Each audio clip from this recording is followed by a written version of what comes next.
ನಮಸ್ತೆ. ಶ್ರೀ ಶಿವಶಕ್ತಿ ಯೋಗ ಕೇಂದ್ರದಿಂದ ಸರೋಜ. ಮುಂಚಿನ ವಿಡಿಯೋಗಳಲ್ಲಿ ಈ ಹಗ್ಗ ಉಪಯೋಗಿಸ್ಬಿಟ್ಟು ಹೇಗೆ ಅಧೋಮುಖ ಶ್ವಾನಾಸನ ಮಾಡೋದು, ಬ್ಯಾಕ್ ಬೆಂಡಿಂಗ್ ಮಾಡೋದು ಅಂತ ನೋಡಿದ್ರಿ. ಎಲ್ಲರ ಮನೆಯಲ್ಲೂ ಈ ರೀತಿ ಫೆಸಿಲಿಟೀಸ್ ಇರೋದಿಲ್ಲ, ಹಗ್ಗ ಆಗಲಿ ಹುಕ್ಕಾಗಲಿ ಇರೋದಿಲ್ಲ. ಈಗ ಮನೇಲಿರೋ ವಸ್ತುಗಳನ್ನು ಉಪಯೋಗಿಸಿ ಹೇಗೆ ಮಾಡೋದು ಅಂತ ಹೇಳಿಬಿಟ್ಟು ಇವಾಗ ತೋರಿಸ್ತೀನಿ. ನೋಡಿ, ಈ ಥರ ದುಪ್ಪಟ್ಟಗಳಿರುತ್ತಲ್ಲ, ದುಪ್ಪಟ್ಟ ಅಥವಾ ಉದ್ದ ಟವಲ್ಗಳಿರುತ್ತಲ್ಲ, ಈ ಥರದ್ದನ್ನು ಕಾಟನ್ದು ಉಪಯೋಗಿಸ್ಬಿಟ್ಟು ನೋಡಿ, ಇದೇ ಲೈನಲ್ಲಿ ನೀವು ಮನೆ ಕಿಟಕಿಗಳಲ್ಲಿ ಇರುತ್ತಲ್ಲ, ಕಿಟಕಿ ಕಂಬಿಗಳು ಅದಕ್ಕೆ ಹಾಕ್ಕೊಳ್ಳಿ. ಉದ್ದ ಇರೋರು ಬೇಕಾದರೆ ಇನ್ನೊಂದು ಕಂಬಿ ಮೇಲಕ್ಕೆ ಹಾಕ್ಕೊಳ್ಳಿ. ಅಂದರೆ ಉದ್ದ ನೀವು ಹೈಟ್ ಜಾಸ್ತಿ ಇರೋರು ಆ ಥರ ನೋಡಿ, ಈ ಥರ ಹಾಕ್ಕೊಳ್ಳಿ. ಈ ಥರ ಹಾಕ್ಕೊಂಡು ಏನು ಮಾಡಬೇಕು, ಈ ರೀತಿ ಗಂಟು ಹಾಕಿ.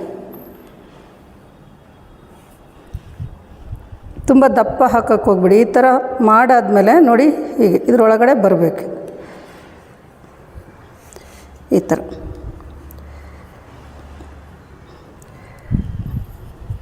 ಈ ಥರ ಟೈಟಾಗಿ ಈ ಥರ ಎಳ್ಕೊಂಬಿಡಿ. ಎಳ್ಕೊಂಡಾದ್ಮೇಲೆ ನೋಡಿ, ಈಗ ಇದಕ್ಕಿಂತ ಒಂಚೂರು ಮೇಲೆ ಹಾಕಿದ್ದೀನಿ ಉದ್ದ ಇರೋರಿಗೆ ಅಂತ ಹೇಳಿಬಿಟ್ಟು. ಈಗ ನನ್ನಷ್ಟು ಹೈಟ್ ಇರೋರಿಗೆ ಇಷ್ಟಿದ್ರೂ ಸಾಕಾಗುತ್ತೆ. ಇದನ್ನು ನೋಡಿ, ಈ ರೀತಿ ಹಾಕ್ಕೋಬೇಕು. ಕಾಟನ್ ಇದ್ದರೆ ಒಳ್ಳೆಯದು. ನೋಡಿ, ಈಗ ಹಾಕ್ಕೊಂಡು ಈ ಥರ ಇಲ್ಲಿ ಹೊಟ್ಟೆ ಮೇಲೆ ಹಾಕ್ಕೋಬಾರ್ದು ಯಾವಾಗಲೂ. ಹಗ್ಗ ಆಗಲಿ ಈ ಥರ ದುಪ್ಪಟ್ಟಗಳಲ್ಲಿ ಲೋವರ್ ಅಬ್ಡಮನ್ ಭಾಗ, ಕೆಳ ಹೊಟ್ಟೆ ಭಾಗಕ್ಕೆ ಹಾಕ್ಕೊಳ್ಳಿ. ಪೆಲ್ವಿಕ್ ಇದು ಸ್ವಲ್ಪ ಈ ಸೈಡ್ಗಿದ್ರೇ ಒಳ್ಳೆಯದು. ಇಲ್ಲಿ ಒತ್ತುತ್ತಲ್ಲ ಅದರಿಂದ. ಈಗ ನೋಡಿ, ಈ ಥರ ಮುಂದಕ್ಕೆ ಬಗ್ಗಿಬಿಟ್ಟು ನೋಡಿ, ಹಿಮ್ಮಡಿ ಈ ಥರ ಗೋಡೆಗೆ ಕೊಡಿ. ಕೈಗಳನ್ನು ಮುಂದಕ್ಕೆ ಎಳ್ಕೊಳ್ಳಿ. ಈ ರೀತಿ ಸ್ವಲ್ಪ ಹೊತ್ತಿರ್ಬೋದು. ಇದು ಮಾಡೋದ್ರಿಂದ ನಿಮಗೆ ಬೆನ್ನಿನ ಭಾಗ ಚೆನ್ನಾಗಿ ಸ್ಟ್ರೆಚ್ ಆಗುತ್ತೆ, ಬೆನ್ನು ಕಡಿಮೆ ಆಗುತ್ತೆ, ಕಾಲುಗಳು ಸ್ಟ್ರೆಚ್ ಆಗುತ್ತೆ, ಮತ್ತು ತಲೆ ರಿಲ್ಯಾಕ್ಸ್ ಆಗಿರುತ್ತೆ. ಈ ಕುತ್ತಿಗೆ ಭಾಗ ರಿಲ್ಯಾಕ್ಸ್ ಆಗಿರೋದ್ರಿಂದ ಬ್ಲಡ್ ಚೆನ್ನಾಗಿ ಮುಖದ ಕಡೆಗೆ ಹರಿಯೋದ್ರಿಂದ ತಲೆ ಕಡೆಗೆ ಮೈಂಡ್ ರಿಲ್ಯಾಕ್ಸ್ ಆಗುತ್ತೆ, ತಲೆನೋವು ಕಡಿಮೆ ಆಗುತ್ತೆ, ಮುಖ ಗ್ಲೋ ಆಗುತ್ತೆ. ಇದರಿಂದ ತುಂಬ ಉಪಯೋಗ ಇದೆ ಅಧೋಮುಖ ಶ್ವಾನಾಸನ. ಈ ರೀತಿ ಕೈಗಳು ಕಾಲುಗಳೆಲ್ಲ ಚೆನ್ನಾಗಿ ಸ್ಟ್ರೆಚ್ ಆಗೋದ್ರಿಂದ ಇದು ಒಂದು ಟೆಕ್ನಿಕ್. ಇದರಲ್ಲೇನೇನೆ ಈಗ ಬ್ಯಾಕ್ ಬೆಂಡಿಂಗ್ ಮಾಡೋಣ. ನೋಡಿ, ಹೀಗೆ ಇಲ್ಲಿ ಇದ್ರ ಮೇಲೆ ಹಾಕ್ಕೊಳ್ಳಿ. ಅಂದರೆ ಇದು ಹಾಕಿದ್ದೀನಲ್ಲ ಅಂಥೇಳಿ ಎರಡೂ ತೋರಿಸ್ತಾ ಇದ್ದೀನಿ. ಬ್ಯಾಕ್ ಬೆಂಡಿಂಗ್ ಮಾಡಿ ಮತ್ತು ಅಧೋಮುಖ ಶ್ವಾನಾಸನೂ ಮಾಡಬೇಕು. ಆಗ ನಿಮಗೆ ಬ್ಯಾಕ್ ಬೆಂಡಿಂಗಿಂದು ರಿಲ್ಯಾಕ್ಸ್ ಆಗುತ್ತೆ. ಬ್ಯಾಕ್ ಬೆಂಡಿಂಗ್ ಮಾಡಾದಮೇಲೆ ಫಾರ್ವರ್ಡ್ ಬೆಂಡ್ ಮಾಡಿದ್ರೆ ಇದನ್ನಷ್ಟೇ ನೋಡಿ, ಈ ಥರ ಇಟ್ಕೊಳ್ಳಿ. ಕಾಲು ಸ್ವಲ್ಪ ಮೇಲಕ್ಕೆ ಇಟ್ಕೊಂಡಿರಬೇಕು. ಹತ್ತಿರ ಕಾಲುಗಳು ತೋರಿಸಿ, ಇದು ಹತ್ತಿರ ಇದು ನೋಡಿ, ಬೆರಳು ಈ ಥರ ಇಟ್ಕೊಂಡಾಗ ನಿಮಗೆ ಬೆಂಡ್ ಮಾಡೋಕ್ಕೆ ಸ್ವಲ್ಪ ಕಷ್ಟ ಆಗುತ್ತೆ. ಈ ರೀತಿ ಇಟ್ಕೊಳ್ಳಿ. ಹಿಮ್ಮಡಿ ನೆಲದ ಮೇಲೆ, ಮುಮ್ಮಡಿ ಭಾಗ ಪಾದದ ಬೆರಳು ಈ ಥರ ಇರುತ್ತೆ. ಈಗ ನೋಡಿ, ಇಲ್ಲಿ ಹಿಡ್ಕೋಬೇಕು ನೀವು. ಇಲ್ಲಿ ಮೇಲೆ ಹಿಡ್ಕೊಂಡಾಗ ಏನಾಗುತ್ತೆ, ಕೈ ನೋಡಿ ಈ ಥರ ಇದ್ದಾಗ ಹಿಂದಕ್ಕೆ ಬೆಂಡ್ ಮಾಡೋಕ್ಕಾಗಲ್ಲ. ಕೈ ಇಲ್ಲಿದ್ದಾಗ ನೋಡಿ, ಸೈಡಲ್ಲಿ ಹಿಡ್ಕೊಳ್ಳಿ. ಸೈಡಲ್ಲಿ ಹಿಡ್ಕೊಂಡಾಗ ಭುಜ ಇಳಿಯುತ್ತೆ, ಸ್ಟರ್ನಮ್ ಚೆನ್ನಾಗಿ ಲಿಫ್ಟ್ ಆಗುತ್ತೆ, ಉಸಿರಾಟ ಈಸಿಯಾಗಿರುತ್ತೆ.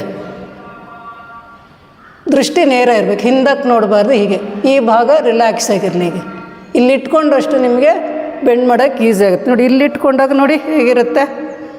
ಈಗ ಇಲ್ಲಿ ಇಟ್ಕೊಂಡಾಗ ಕಾಲು ನೇರ ಇರಬೇಕು, ಇದ್ರ ಮೇಲೆ ಹಾಕ್ಕೋಬೇಕು. ಕರೆಕ್ಟಾಗಿ ಬಟಕ್ ಮೇಲೆ, ಅಂದರೆ ಪೃಷ್ಠದ ಮೇಲೆ ಹಾಕ್ಕೋಬೇಕು, ಸೊಂಟಕ್ಕೆ ಹಾಕ್ಕೋಬಾರ್ದು. ಇದು ಈ ಥರ ಬೆಂಡ್ ಮಾಡಬೇಕು. ಹೀಗೆ ನೋಡಿ, ಇಲ್ಲಿ ಬರಬೇಕು ಹಗ್ಗ. ನೀವೇನು ಮನೇಲಿ ಉಪಯೋಗಿಸ್ತಿದ್ದೀರಿ ನೋಡಿ, ಈ ಪೋರ್ಷನಲ್ಲಿ ಬರಬೇಕು. ಇಲ್ಲಿಗೂ ಬರಬಾರ್ದು, ಇದು ಕೆಳಗಡೆನೂ ಬರಬಾರ್ದು. ಹೀಗೆ ಬರಬೇಕು. ಕರೆಕ್ಟಾಗಿ ಇದ್ರ ಮೇಲೆ ಬಂದಾಗ ನಿಮಗೆ ಬೆಂಡ್ ಮಾಡೋಕ್ಕೆ ಈಸಿ ಆಗುತ್ತೆ. ಇದರಲ್ಲೇ ಇನ್ನೂ ಬೇರೆ ಬೇರೆ ಥರ ಮಾಡ್ಬೋದು ಬ್ಯಾಕ್ ಬೆಂಡಿಗೆ. ಸದ್ಯಕ್ಕೆ ನೀವು ಇಷ್ಟು ನೋಡ್ಕೊಂಡು ಮಾಡ್ಕೊಳ್ಳಿ. ಇದ್ರ ಫುಲ್ಲು ಡೀಟೈಲೆಲ್ಲ ಮುಂಚೆನೂ ತೋರಿಸಿದ್ದೀನಿ, ಹೇಗೆ ಬೆಂಡ್ ಮಾಡಬೇಕು, ಹೇಗೆ ಉಸಿರಾಟ ಮಾಡಬೇಕು ಅಂತ. ದೃಷ್ಟಿ ನೇರ ಇರಬೇಕು ಯಾವಾಗಲೂ. ಬ್ಯಾಕ್ ಬೆಂಡಿಂಗ್ ಮಾಡುವಾಗ ಹಿಂದಕ್ಕೆ ಹೀಗೆ ನೋಡಬಾರ್ದು. ಹಿಂದಕ್ಕೆ ನೋಡಿದ್ರೆ ತಲೆನೋವು ಬರುತ್ತೆ. ದೃಷ್ಟಿ ನೇರ ಈ ಥರ ಇದ್ದಾಗ ಇಲ್ಲಿ ರಿಲ್ಯಾಕ್ಸ್ ಆಗಿರುತ್ತೆ, ಐಬ್ರೋ ಸೆಂಟರ್ ರಿಲ್ಯಾಕ್ಸ್ ಆಗಿರುತ್ತೆ. ಇದನ್ನು ಮಾಡಾದ್ಮೇಲೆ, ಬ್ಯಾಕ್ ಬೆಂಡಿಂಗ್ ಮಾಡಾದಮೇಲೆ ಮತ್ತೆ ಫಾರ್ವರ್ಡ್ ಬೆಂಡ್ ಮಾಡಬೇಕು. ಅಂದರೆ ಈ ಬೆನ್ನಿನ ಭಾಗದಲ್ಲಿ ಏನಾದರೂ ನೋವಿದ್ದರೆ ಕಡಿಮೆ ಆಗುತ್ತೆ. ಹೀಗೆ ಈ ಥರ. ಇಲ್ಲೂ ಅಷ್ಟೇ, ಕೈ ಬೇಕಾದ್ರೆ ಹೀಗೆ ಬೇಕಾದ್ರೆ ಇಟ್ಕೊಳ್ಳಿ, ಈ ಥರ ಬೇಕಾದರೂ ಇಟ್ಕೊಳ್ಳಿ. ಈ ಥರ ಸ್ಟ್ರೆಚ್ ಮಾಡಿ. ಒಟ್ಟಿನಲ್ಲಿ ಇಲ್ಲಿ ರಿಲ್ಯಾಕ್ಸ್ ಆಗಿರ್ಬೇಕು. ಭುಜ ಹತ್ತಿರ ಬರಬಾರ್ದು ಕಿವಿಗೆ. ಹೀಗೆ ಇದು ದುಪ್ಪಟ್ಟ ಅಥವಾ ಟವಲ್ಲು ಉಪಯೋಗಿಸಿ ಹೇಗೆ ಮಾಡ್ಕೊಳ್ಳೋದು ಅಂತ ತೋರಿಸಿದ್ದೀನಿ. ಇದ್ರ ಉಪಯೋಗ ಪಡ್ಕೊಳ್ಳಿ. ತುಂಬ ಈಸಿಯಾಗಿ ತೋರಿಸಿದ್ದೀನಿ ನಾನು. ಉಪಯೋಗ ಪಡ್ಕೊಳ್ಳಿ. ಬೇರೆಯವ್ರಿಗೂ ಹೇಳಿ, ಶೇರ್ ಮಾಡಿ. ಇದ್ರದ್ದು ನಿಮಗೇನಾದರೂ ಹೇಳಬೇಕು ಅನಿಸಿದ್ರೆ ಕಮೆಂಟ್ಸ್ ಹಾಕಿ.